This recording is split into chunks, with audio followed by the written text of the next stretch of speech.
మనందరి తండ్రి అయిన దేవునికే మన ప్రభు అయిన యేసుక్రీస్తు వారి ద్వారా తరతరాలు యుగయుగాలు మహిమ ఘనత ప్రభావములు ఎల్లప్పుడూ ఆయనకే చెందునుగాక. ఆమేన్.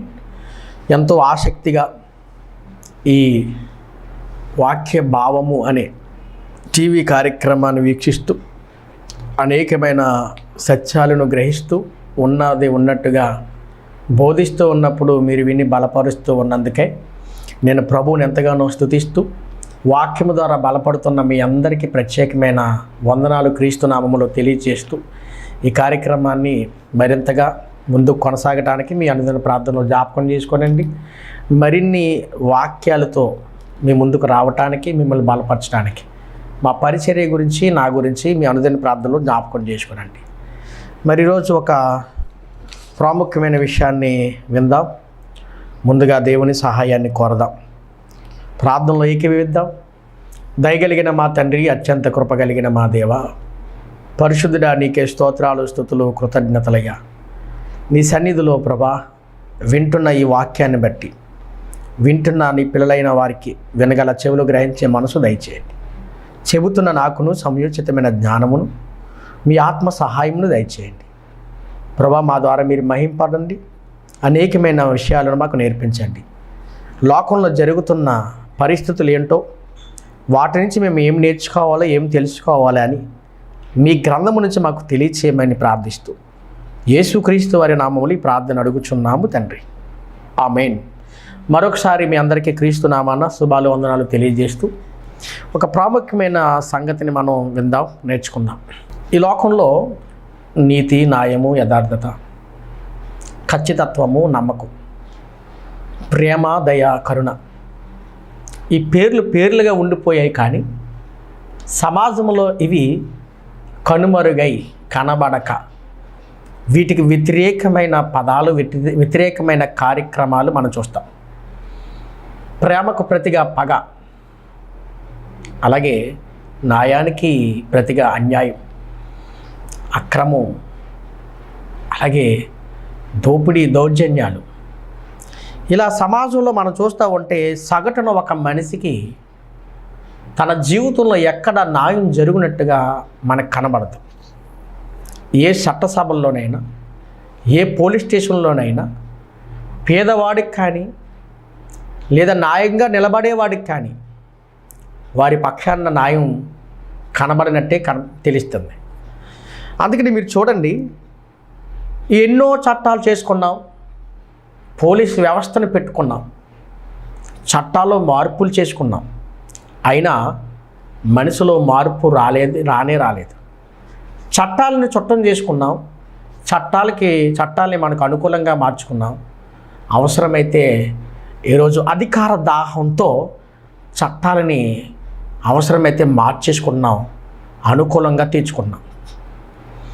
అందుకని సగటున ఒక మనిషికి చట్టాన్ని బట్టి న్యాయం జరుగుద్దనే నమ్మకం ఈరోజు కనబడట్లేదు. ఈరోజే కాదు, ఆ రోజు ఏ రోజు అని కూడా చట్టాలే కానీ ఆ చట్టాలను బట్టి న్యాయం మనకు కనబడదు. కారణం, అధికారులు దాన్ని దుర్వినియోగం చేయటం, మనుషులను గాలికి వదిలేయటం.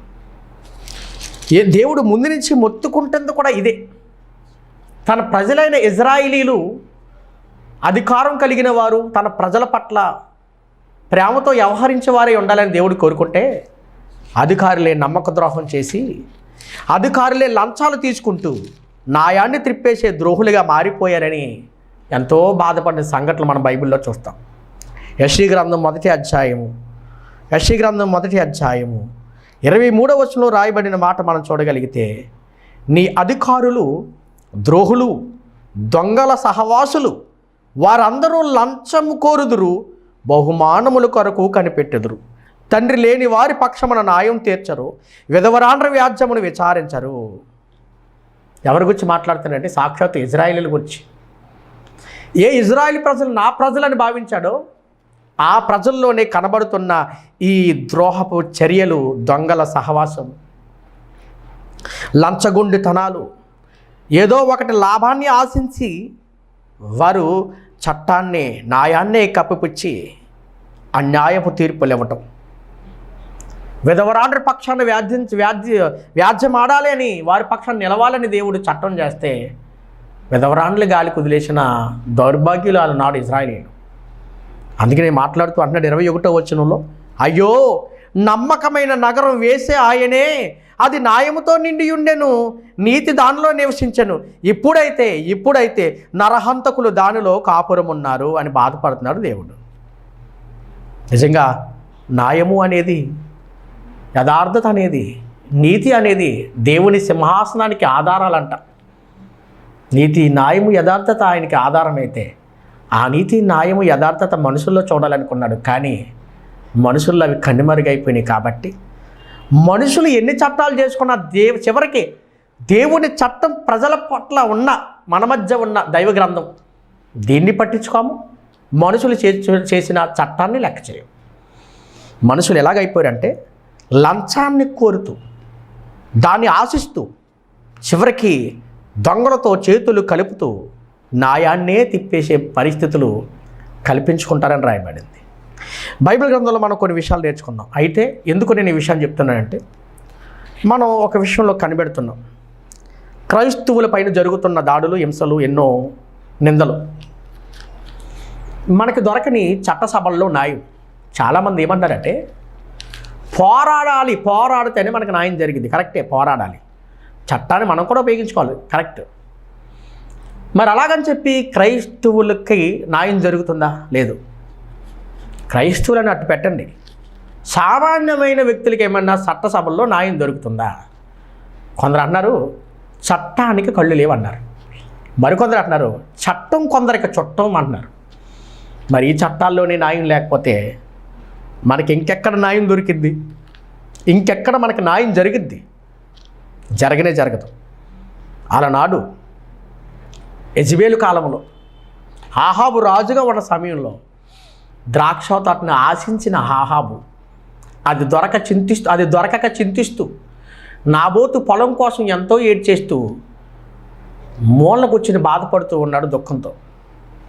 అప్పుడు తన దగ్గరికి వచ్చిన భార్య, నీ చింతకి, నీ మనోవేదనకి కారణం ఏంటని అడిగినప్పుడు అతను అంటున్నాడు, మన పొలం పక్కన ఉన్న నాబోతు పొలం నాకు కావాలన్నాడు. ఓషోష్, ఈ పొలం కావాలనే కదా నువ్వు ఆడింగోళ్ళలాగా, ఆడదానిలాగా అలిగి కూర్చోవడం కాదు, పోరాడి తెచ్చుకోవాలి. మరి అది ఏమనంటున్నాడే అతను, మరి ఏమనంటే లాక్కోవాలి. ఎలా లాక్కుంటాం?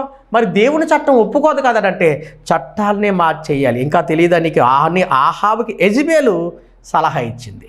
చూడండి ఒకసారి, మొదటి రాజుల గ్రంథం 21వ అధ్యాయము, మొదటి రాజుల గ్రంథము 21వ అధ్యాయంలో నాబోతు, ఆహాబు, యెజెబెలు పరిస్థితి కనబడే సందర్భం. ఇందులో నాబోతు యొక్క పిత్రార్జితమైన పొలాన్ని తన పక్కన ఉన్న ఆహాబు అడుగుతాడు. అలా అడిగినప్పుడు ఎంత మాత్రము నేను ఈయన అంటాడు. విషయం ఏంటంటే అలా ఇవ్వకూడదు కూడా. వాళ్ళకి ఇచ్చిన ధర్మశాస్త్రంలో ఆ భూమిని తమ తర్వాత పిల్లలు అనుభవించాలి తప్ప దాన్ని విక్రయించకూడదు, అమ్మకూడదు, అవతలవిగా కొనకూడదు. ఇతను ఏమంటాడంటే ఆ పొలం కావాలని చెప్పి ఆ పొలానికి మారుగా మరో పొలం ఇస్తానని చెప్తాడు.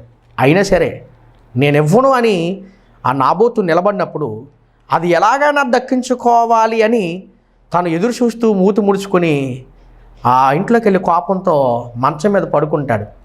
ఈలోపు తన భార్య వచ్చి అడిగిద్ది, ఏంటి కారణం ఏంటంటే అప్పుడు చెప్తాడు అతను 6వ వచనంలో, 21వ అధ్యాయం 6వ వచనం, అతడు ఆమెతో ఎట్లా, నేను నీ ద్రాక్ష తోటను క్రయమునకు నాకు ఇమ్మని నేను అడిగినప్పుడు, లేక నీకు అనుకూలమైన ఎడలు దానికి మారుగా మరొక ద్రాక్ష తోట నీకు ఇచ్చేదినని యజ్రాయేలుడైన నాబోతుతో నేను చెప్పినప్పుడు, నా ద్రాక్ష తోట నీకు ఈయన అన్నాడు. ఎంతటి వాడు రాజుగారు అడుగుతుంటే లేదంటమా, రాజు అడిగినప్పుడు ఇచ్చేయాలి అంతే. వాడు నాకే ఇవ్వనన్నాడు. 7వ వచనం, అందుకు అతని భార్య అయిన యెజెబెలు, ఇజ్రాయేలీలోని ఇప్పుడు రాజ్య పరిపాలన చేయట్లేదా? లేచి భోజనం చేసి మనసులో సంతోషంగా ఉండు, నేనే వాడి పొలం తీసుకుని నీకు ఇస్తా, కాబట్టి నువ్వు వెళ్ళి సంతోషంగా ఉండని ఆమె ఏం చేసిందంటే ఆహాబు రాజుగారి పేరిట ఒక లెటర్ రాసి ఒక ముద్ర వేసి అది నాబోతు నివసిస్తున్న పట్టణంలో ఉన్న పెద్దలకే పంపించింది. అలా పంపించి రాయబడింది ఏంటంటే, ఉపవాస దినం చేయండి, అయితే నాబోతుని జనులు ఎదుట నిలబెట్టి తాను దేవుణ్ణి రాజుని దూషించాడు అని అతని మీద అబద్ధ సాక్ష్యం పలకటానికి పనికిమాలిన ఇద్దరు మనుషులను పెట్టి ప్రజలందరి ముందు అతను నిలబెట్టి రాళ్లతో చావగొట్టి చంపేయమని చెప్పింది. యాక్చువల్గా ఈ నాబోతు ఎంత మంచోడంటే నీతిమంతుడు. తను ఇవ్వనన్నాడు అంతే, తను ఎంతగా ఇవ్వనన్నాడు. ఇవ్వనన్నప్పుడు దర్శాలు ఊరుకోవాలి. కానీ ఈ యెజబెల్ ఏం చేసిందంటే ధర్మశాస్త్రంలో ఉన్న లూప్ హోల్స్, అంటే వాళ్ళకు అనుకూలంగా, ధర్మశాస్త్రం లూప్ హోల్స్ కాదు, చట్టాన్ని వీళ్ళకి అనుకూలంగా, దేవుని చట్టాన్ని వీళ్ళకి అనుకూలంగా మార్చుకొని రెండు చర్యలు ఇద్దరు సాక్షుల చేత చెప్పించింది. అదేంటంటే దేవుని దూషించాడని ఒకటి, రాజుని ఎదిరించాడని ఒకటి. దైవ దూషణ, రాజు దూషణ చేయటం ఎంత నేరం అంటే రాళ్లతో కొట్టి చంపేయాలి ఆ వ్యక్తిని. ఈ రెండు నాబోతు చేశాడంటే చేయలేదు. మరి ఏం చేశాడయ్యా నాబోతనంటే పొలం ఇవ్వనన్నాడు అంతే. రాజుగారు నిద్రించలేదే, దేవుని దూషించలేదే. ఈ రెండు కారణాలు అతనిపై మోపి పనికి మాలిన ఇద్దరు మనుషులను ఏర్పాటు చేసుకుని ఆ ప్రజల మధ్యకు వాళ్ళని తీసుకెళ్ళి ఏం చేసిందంటే పెద్దల చేత రాళ్లతో కొట్టే చంపే పరిస్థితి తీసుకెళ్ళిపోయింది. చూడండి 11వ వచనం 21వ అధ్యాయం. అతని పట్టణపు పెద్దలను, పట్టణమందు నివసించు సామంతులను యెజబెలు తమకు పంపిన తాకీదు ప్రకారం జరిగించిరి. ఆవిడ దుర్మార్గం పని చేస్తే వీళ్ళు కూడా దుర్మార్గం పని చేస్తున్నారు. చూడండి, ఎట్లనగా వారు ఉపవాసము చాటించి నాబోతు జనుల ఎదుట నిలవబెట్టిరి. అప్పుడు పనికి మాలిన ఇద్దరు మనుషులు సమాజంలో ప్రవేశించి అతని ఎదుట కూర్చుండి నాబోతు దేవుణ్ణి రాజును దూషించనని జనుల పక్షమున నాబోతు మీద సాక్ష్యం పలగా వారు బయటకు అతన్ని తీసుకొని పోయి రాళ్లతో చావగొట్టి నాబోతు రాతి దెబ్బల చేత మరణమాయనని వారు యెజబెలునకు వర్తమానం పంపారు. చంపేశారు, రాళ్ళతో చావగొట్టి చంపేసి. చచ్చిపోయిన తర్వాత ఈ వర్తమానం మరలా ఎవరికి పంపారంటే యెజబెలు, అయ్యా అమ్మ నువ్వు కోరుకున్నట్టుగానే ఇద్దరు పనికిమాలిన ఎదవల్ని, ఇద్దరు పనికిమాలిన మనుషుల్ని మేము ఏర్పాటు చేశాం. ఆ సాక్ష్యాన్ని ఫలించి దేవుని దూషించినట్టుగా, రాజుగారిని వ్యతిరేకించినట్టుగా మేము చిత్రీకరించి ఒక అబద్ధాన్ని ప్రజలపైన మోపి వాళ్ళ చేతే రాళ్లతో కొట్టి చంపించేసామమ్మ అన్నాడు. ఎంత పని చేసి చూసారా? ఇప్పుడు ఆ యెజబెలు వెళ్ళి అంటది ఆహాబుతో, నువ్వు ఎవరి పొలం అయితే కావాలనుకున్నావు ఆ నాబోతు ఇప్పుడు లేడు, చచ్చిపోయాడు. నువ్వు వెళ్ళి ఆ పొలాన్ని తీసేసుకో, నువ్వు వెళ్ళి. చూసారా ఎంత ధైర్యం అండి? ఆ పొలాన్ని తీసేసుకోవాలా? నిజంగా ఎంత బాధకరమని అంటే తాను ఇవ్వనన్నప్పుడు మాట్లాడి కూరుకోవాలి. కానీ ఈమె ఏం చేసిందంటే ధర్మశాస్త్రంలో మెయిన్గా చెప్పబడిన ఆజ్ఞలు ఏంటంటే నీ దేవుణ్ణి దూషించకూడదు, అలా దూషిస్తే రాళ్ళతో కొట్టి చంపాలి. అలాగే నీ రాజుని వ్యతిరేకించకూడదు, దూషించకూడదు. రాజుని వ్యతిరేకిస్తే నువ్వు ఆ వ్యక్తిని రాళ్ళతో కొట్టి చంపేయాలి. ఇవన్నీ లేవికాండం 24వ అధ్యాయం 15వ వచనంలో, అలాగే 2వ దినవృత్తాంతాల గ్రంథం 20వ అధ్యాయం 2-4 వచనం, న్యాయాధిపతులు 20వ అధ్యాయం 26-27 వచనాల్లో మనకు కనపడుతుంది. అలాగే లేవి గ్రంథం 24-16లో కనపడతాయి ఇవన్నీ కూడా. అన్నట్టుగానే చట్టాన్ని ఏం చేసిందంటే తనకు అనుకూలంగా మలుచుకుంది, అబద్ధ సాక్ష్యాన్ని పెట్టింది. ఒక సాక్ష్యం కాదు, ఇద్దరు సాక్షులు. మీకు క్వశ్చన్ చెప్తాను. బైబిల్ ప్రకారంగా ఒక సాక్ష్యం చెల్లదు, ఇద్దరు లేదా ముగ్గురు సాక్ష్యం చెల్లింది. ఆ సాక్ష్యం బలం అవుద్దని చెప్తాడు. ఈమె ఏం చేసిందంటే అబద్ధ సాక్షులు నిలబెట్టి వాళ్ళ చేత అబద్ధాన్ని చెప్పించి అన్యాయం చేసి ఆ వ్యక్తిని చంపడానికి కారకురయ్యారు వీళ్ళిద్దరు. కానీ దేవుడు ముందుగానే ధర్మశాస్త్రంలో ఏం చెప్పాడు అయ్యాడంటే నిర్గమకాండం 23వ అధ్యాయం 1వ వచనంలో, లేని వార్తను పుట్టించకూడదు, అన్యాయపు సాక్ష్యమును పలుకుటకై దుష్టునితో నీవు కలయకూడదు, దుష్కార్యము జరిగించుటకై సమూహమును వెంబడించవద్దు, న్యాయము త్రిప్పివేయుటకు సమూహముతో చేరి వ్యాజ్యములో సాక్ష్యం పలకకూడదు. చూసారా ఎంత కరెక్ట్గా పర్టికులర్గా రాశాడో దేవుడు. ఎవరు చాలామంది ఏమన్నారంటే యెహోవా దేవుడు దుర్మార్గుడు అంటే. ఎవడు చెప్పాడండి? దుర్మార్గతను అడ్డుకున్నాడు ఆయన, దుర్మార్గం చేయొద్దని చెప్పాడు ఆయన, న్యాయాన్ని బట్టి తీర్పు తీర్చాడు ఆయన, అన్యాయం చేయొద్దని చెప్పాడు. ఈ మాటలు కనబడవు కొంతమంది మూర్ఖులకి. ఎంత బాగా చెప్తుందండి దేవుని గ్రంథం. నాకు తెలిసి మనం రాసుకున్న చట్టాల్లో కూడా ఇంత న్యాయం ఉండదేమనుకుంటున్నాను నేను. అంత పర్టికులర్గా పర్ఫెక్ట్గా రాశాడు దేవుడు. నిజంగా విషయం చెప్తాను, బైబిల్ని కనుక పాటిస్తే, బైబిల్ని కనుక మన జీవితంలో అప్లై చేసుకుంటే ఆ మనిషి పరిపూర్ణ నీతి, న్యాయములు, యథార్థత కలిగి బ్రతుకుతాడండి. దీనికి 100% మనకు కనబడుతుంది. కాబట్టి చూడండి, లేని వార్తను పుట్టించకూడదు, ఉన్నది ఉన్నట్టుగానే చెప్పాలి. లేని వార్త ఏంటి? అతను దేవుణ్ణి దూషించాడా, రాజుని వ్యతిరేకించాడా? రాజును దూషించాడా? లేదే. ఆ లేని వార్తను పుట్టించింది, అన్యాయపు సాక్షులను నిలబెట్టింది, దుష్కార్యము చేయించడానికే సమూహాన్ని అంతా సమకూర్చింది, న్యాయాన్ని త్రిప్పేసింది, సమూహంతో చేరి గొడవ పెట్టి సాక్ష్యాన్ని పలికించి ఆ నాబోతుని చంపించేసింది. నిజంగా దేవుడు ఏమంటున్నాడంటే అన్యాయం చేయకూడదు. అందుకనే ఇజ్రాయేలీకి ఇస్తున్న 10 ఆజ్ఞల్లో ఒక ఆజ్ఞ, నీ పొరుగువాని మీద అబద్ధ సాక్ష్యం పలకూడదు, అబద్ధం చెప్పకూడదండి. ఈరోజు మీరు గమనించగలిగితే న్యాయాన్ని అన్యాయంగా మార్చేస్తూ, నీతికి వ్యతిరేకంగా నిలబడుతూ, లంచగొండులు, ద్రోహులు, మూర్ఖులు, అన్యాయస్తులతో చేతులు కలిపేవారు ఎందరో బైబిల్ ఎంత చక్కగా చెప్పింది చూడండి. లేరంటారా? దేవుని చట్టాన్ని కూని చేసేసింది యెజబెలు. మనుషులు రాసుకున్న చట్టాన్ని కూని చేసేస్తారు మనుషులు. దీని అంతటి కారణం ఒకటే, నీతి జరగకుండా, న్యాయం కనబడకుండా, యథార్థవంతులకి న్యాయం జరగకుండా ఈ లోక సంబంధమైన దేవత అనగా దుష్టిని ప్రభావం లోకంలో ఎంత ఉందో చూడండి. ఆనాడు జరిగిన సంఘటన మర్చిగా ఒకటే మనం చూసాం పాత నిబంధనలో. ఇంకా కొత్త నిబంధన వచ్చినప్పటికీ మనకి కనబడుతుంది యేసుక్రీస్తు ప్రభు వారి జీవితం. ఆయన అప్పగింపబడినప్పుడు బండ్రోతులు వచ్చి ఆయనను అరెస్ట్ చేసి పిలాతు ముందు, హేరోదు ముందు నిలబెట్టినప్పుడు, ఆయన వారి ముందు నిలబడినప్పుడు ఆశ్చర్యం ఏంటంటే, అక్కడ నిలబడినప్పుడు నిజంగా ఆయన న్యాయవంతుడై ఉన్నాడు, ఆయన నీతిమంతుడై ఉన్నాడు. పిలాతు దగ్గరికి తీసుకెళ్తే ఇతని యందు ఏ తప్పిదము లేదు అన్నాడు. హేరోదు దగ్గరికి తీసుకెళ్తే ఇతని యందు ఏ తప్పిదం నాకు కనబడలేదు అన్నాడు.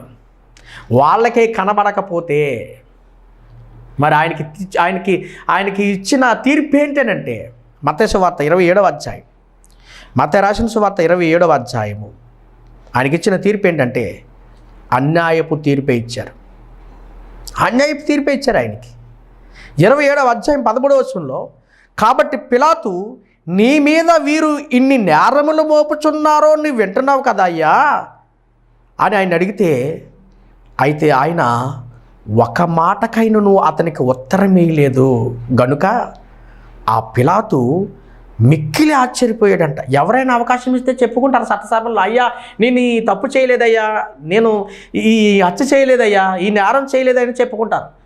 కానీ యేసు ప్రభుని అడగగానే సైలెంట్గా ఉన్నాడంట. ఇన్ని నేరాలు నీపైన మోపుతున్నారు, ఇన్ని నిందలు నీపైన మోపుతున్నారే, కనీసం నోరు తెరిచి వాళ్ళ పలుకుతున్న ఆ మాటలు అబద్ధమని చెప్పవయ్యానంటే ఆయన మౌనంగా ఉండిపోయాడండి.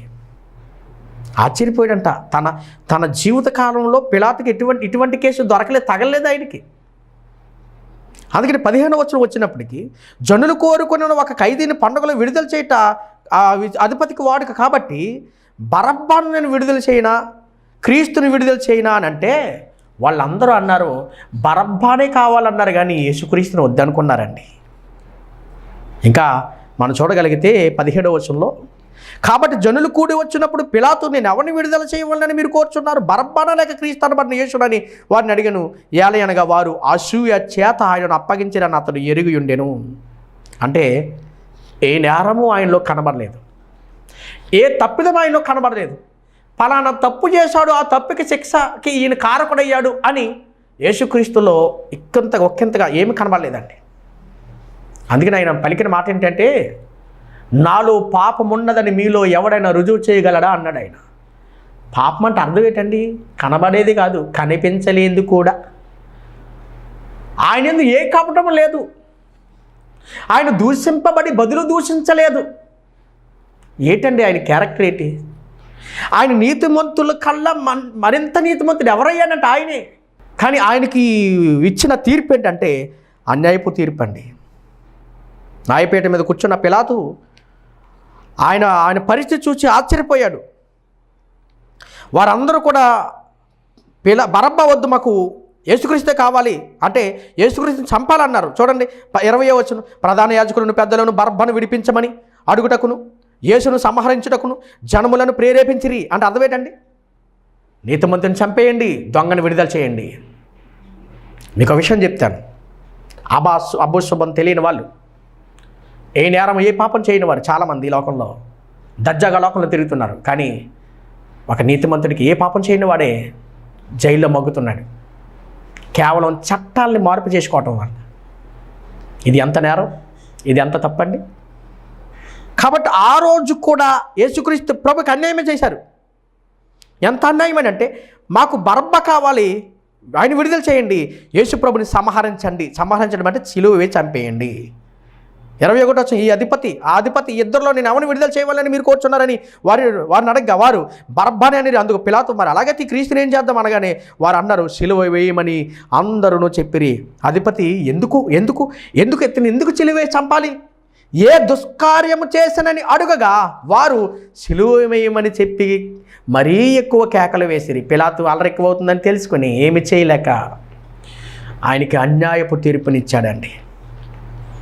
ఈ లోకపు చట్టసభల్లో, ఈ లోకపు అధికారుల యొద్ద ఆ రోజు యేసుక్రీస్తుకే అన్యాయపు తీర్పు జరిగిందే. క్రైస్తవులకి, నీతిమంతులకి, యథార్థవంతులకి న్యాయం జరుగుద్దని అనుకుంటున్నారా? తప్పు. యెషయా గ్రంథం 53వ అధ్యాయము 8వ వచనంలో రాయబడిన మాట కూడా మనకు కనబడద్ది. అన్యాయపు తీర్పు నొందిన వాడై అతడు కొనుపోబడెను. అన్యాయపు తీర్పు, న్యాయం లేదు, యథార్థత లేదు. ఒక్క నిక్కర్సుగా మీరు నిలబడండి. అబద్ధం పక్షాన అనేకులు నిలబడతారు, నిజం పక్షాన ఒక్కడు నిలబడ్డాం. నేనేమంటానంటే, ఈరోజు క్రైస్తవులైన మనకి న్యాయం జరుగుద్ది అనుకుంటున్నారా రోడ్లు ఎక్కడం వలన? లేదు. కనబడనివ్వకుండా న్యాయాన్ని తీర్పివేసేది దుష్టుడైతే, కానీ న్యాయాన్ని బట్టి తీర్పు తీర్చేది దేవుడండి. ఆనాడు యేసుప్రభుకు ఒక్కరికే కాదు, తర్వాత ఆయన శిష్యులు, అపోస్తలులు కానివ్వండి, సంఘానికి కానివ్వండి, చట్టాలు చేసి మరి అపోస్తలుడైన పౌలు చంపటానికి, హింసించడానికి, కొట్టడానికి, సరసాల్లో వేయటానికి, బంధించడానికి అధికారం తీసుకోవడానికి వెళ్ళిపోయాడు దమస్కు పట్టణానికి. ఇది కాదా క్రైస్తవుల పైన హింసలు చేయటానికి, దాడులు చేయటానికి చట్టాన్ని కూడా ఉపయోగించుకోలేదా?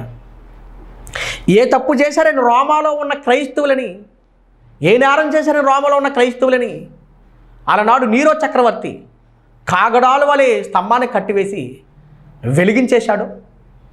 ఏం చేశాడు? పట్టణాన్ని కాల్ చేస్తుంటే, పట్టణం కాలిపోతుంటే ఆ నీరో చక్రవర్తి పిడీలు వాయించుకుంటున్నాడంట.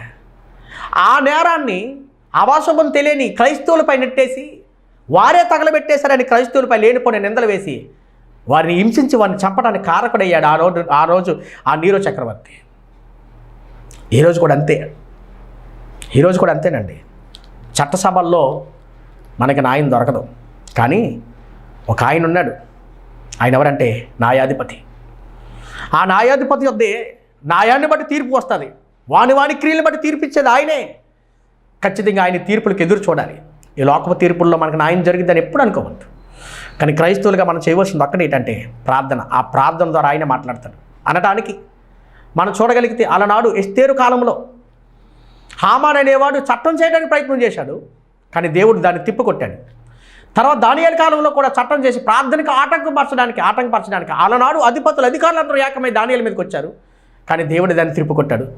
ఈరోజు క్రైస్తవులు పనిచేస్తున్న చట్టాలు కానివ్వండి, అన్యాయాలు కానివ్వండి పోవాలంటే ఒకటి చేయాలి క్రైస్తవులు, ప్రార్థన. ఆ ప్రార్థనకు ఫలితం ఏంటో తెలుసా మీకు? ఆ ఫలితం ఏంటంటే, ఎవరైతే వ్యతిరేకులైనారో, ఎవరైతే చట్టసభల్లో ఉన్నారో, చట్టాలు చేయాలనుకుంటున్నారో క్రైస్తవులకు వ్యతిరేకంగా, ఆ చట్టాలని మార్చే శక్తి దేవుడు క్రైస్తవులకి ఇచ్చాడు, సంఘానికి ఇచ్చాడు. యాకోబుని చంపినప్పుడు పేతురు చెరసాలలో వేసిన సందర్భం మనం చూడగలిగితే అపోస్తలుల కార్యాలు 12వ అధ్యాయంలో సంఘం అయితే అత్యాశక్తితో ప్రార్థన చేస్తుంది. అయ్యా, యాకోబుని పోగొట్టుకుని బాధపడుతున్నామయ్యా, ఈ పేతురుని కూడా పోగొట్టుకుని మేము బాధపడలేమయ్యా, మమ్మల్ని కాపాడు, మమ్మల్ని నడిపించే సేవకుడు కావాలయ్యా అని ప్రార్థన చేస్తే, ఆ ప్రార్థన దేవుడు పేతురుని విడిపించాడు. కత్తెత్తి నరికేసిన హేరోదుని పురుగులు పడి చంపేశాడు. కాబట్టి ప్రియులారా, దైవికంగా మనం ప్రార్థన చేద్దాం. మనకు న్యాయం దొరకదు, పోరాడినా దొరకదు. బైబిల్ చెప్తున్న నిజం ఇది, బైబిల్ చెప్తున్న సత్యం ఇది. కాబట్టి చట్టాలని తిప్పేసే పెద్దలు ఉన్నారు, నాయకులు ఉన్నారు, కానీ న్యాయాన్ని ఎవరు మార్చలేరు, సత్యాన్ని ఎవరు దాయలేరు. నిజమైనది, సత్యమైనది ఎప్పుడు బయలుపరచబడుతుంది, తెలుస్తుంది, ఖచ్చితంగా తెలియపరుస్తుంది దేవుడు. కాబట్టి మనం కనిపెడదాం, ప్రార్థన చేద్దాం, మరింత ఆసక్తితో క్రైస్తవులైన మనకు న్యాయం జరగాలని. ఏ దేవుడైతే కలుగు చేసుకుంటే బాగుంటుంది అనుకున్నామో మనం ప్రార్థించేద్దాం. అధికారుల కోసం, నాయకుల కోసం, ప్రభుత్వాల కోసం మనం ఒకటే చేయాలి. ఏంటంటే వ్యతిరేకం కాదు, ప్రార్థన చేయాలి. ఎందుకంటే మనకు సమాధానం, నెమ్మది కలగాలంటే అదే చెప్పాడు దేవుడు. అలా ప్రార్థన చేస్తే న్యాయాధిపతి తప్పక న్యాయం తీరుస్తాడు. ఆయన దగ్గర న్యాయం తప్ప లోకంలో మనకి ఎక్కడ న్యాయం ఉండదు. కాబట్టి ఈ పరిస్థితుల్లో మనం చేయవలసింది చేద్దాం. దేవుడు అట్టి కృప, అట్టి సహాయం మనందరికీ అనుగ్రహించి మన పక్షాన న్యాయం చేయునుగాక, మన పక్షాన తీర్పు తీర్చునుగాక, దేవుడే ఈ సమస్యకి పరిష్కారం చూపునుగాక. ఆమేన్. శ్రద్ధగా మీ అందరూ ఈ మాటలు మీరు హృదయంలో ఉంచుకుని, మనసు ఉంచుకుని వాటి ప్రకారంగా నడవాలని కోరుకుంటే నా మాటలు ముగిస్తాను. మా పరిచర్య కోసం, నా కోసం మీ అందరి ప్రార్థనలు జ్ఞాపకం చేసుకోవాల్సిందిగా కోరుచు. ఈ యొక్క టీవీ ప్రోగ్రాం మరింత మందికి చేరువయ్యేలాగున, మరింత మంది బలపడులాగున దయచేసి ఈ టీవీ కార్యక్రమం కోసం మీ అందరి ప్రార్థనలో జ్ఞాపకం చేసుకోండి. అలాగే మీ యొక్క విలువైన మీ సహాయాన్ని కూడా అందిస్తే అనేకులకి ఈ మాటలు అందించడానికి మీరు కూడా సహాయకులు అవుతారు. సువార్త పనులు, దేవుని పనులు మీరు కూడా పాలువారు అవుతారు. అట్టి స్థితి దేవుడు మీ అందరికీ అనుగ్రహించును గాక. ఆమేన్. దయగలిగిన తండ్రి, కృపగలిగిన దేవ, పరిశుద్ధుడా స్తోత్రాలు.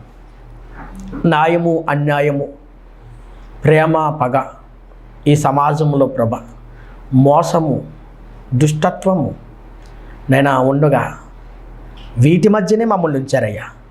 నీతి, న్యాయము, యథార్థత అనేవి మీ సింహాసనముకు ఆధారములైతే ఆ పిల్లలమైన మాలోనవి చూడాలనుకున్నారు. కానీ నీతిని, న్యాయాన్ని, యథార్థతని పోగొట్టుకుని మోసముతో, అన్యాయముతో చట్టాలనే మార్చేస్తూ మిమ్మల్ని వ్యతిరేకిస్తూ ప్రభా అన్యాయమైన తీర్పు నందుతూ క్రైస్తవులుగా మేము కూడా ప్రభా చట్టసభల్లో తండ్రి న్యాయము జరగక ఎంతో బాధపడుతూ ఉండగా నా తండ్రి, అలనాడు పాత నిబంధనలోని న్యాయం లేదు, మా ప్రభువైన యేసుక్రీస్తు వారికి కూడా న్యాయం జరగలేదయ్యా. తర్వాత వచ్చిన అపోస్తులకి న్యాయం కనబడలేదు ప్రభా. ఈనాడు మాకు అది కనబడదు నాయన. నీ చిత్తం ఏం జరిగించాలో అది జరిగిస్తూ ఉన్నారు. మేము కనిపెడుతూ ధైర్యంగా ఉన్నాం నీ తీర్పు కోసం. మీ తీర్పులు న్యాయమైనవి నాయనా. మీ యొక్క తీర్పు న్యాయాన్ని బట్టి తీర్చగలరయ్యా. న్యాయాధిపతి మీరేనయ్యా. మీకు విడిచిపెడుతూ ప్రతి సమస్యను మాకు న్యాయాన్ని బట్టి తీర్పు తీర్చమని, నీ పిల్లలైన ఈ మాటలు విండుగా వారి హృదయంలో బలపరచమని, ఈ కార్యక్రమం ద్వారా అనేకులు దీవించబడిలాగన, అనేకులు బలపరచలాగన, నీ సత్యవాక్యాన్ని తెలుసుకునేలాగన నీ కృప దయచేసి మరింతమందికి చేరువయ్యేలాగన, ఆగిపోకుండా సాగిపోవటానికి వాక్య భావమని ఈ కార్యక్రమం ద్వారా మీరు మహిమ పొందమని, నీ దోషులైన నన్ను బలపరచమని, వింటున్న నీ పిల్లలను దీవించమని, వారికున్న పరిస్థితులు, వారికున్న అన్యాయపు ప్రభా తీర్పులను న్యాయంగా మలచమని యేసుక్రీస్తు వారి నామమున ప్రార్థన అడుగుచున్నాము తండ్రి. ఆమేన్. తండ్రి, కుమార, పరిశుద్ధాత్మ కాపుదల మీ అందరికీ తోడుగా ఉండును గాక. ఆమేన్. ఆమేన్. అందరికీ వందనాలు.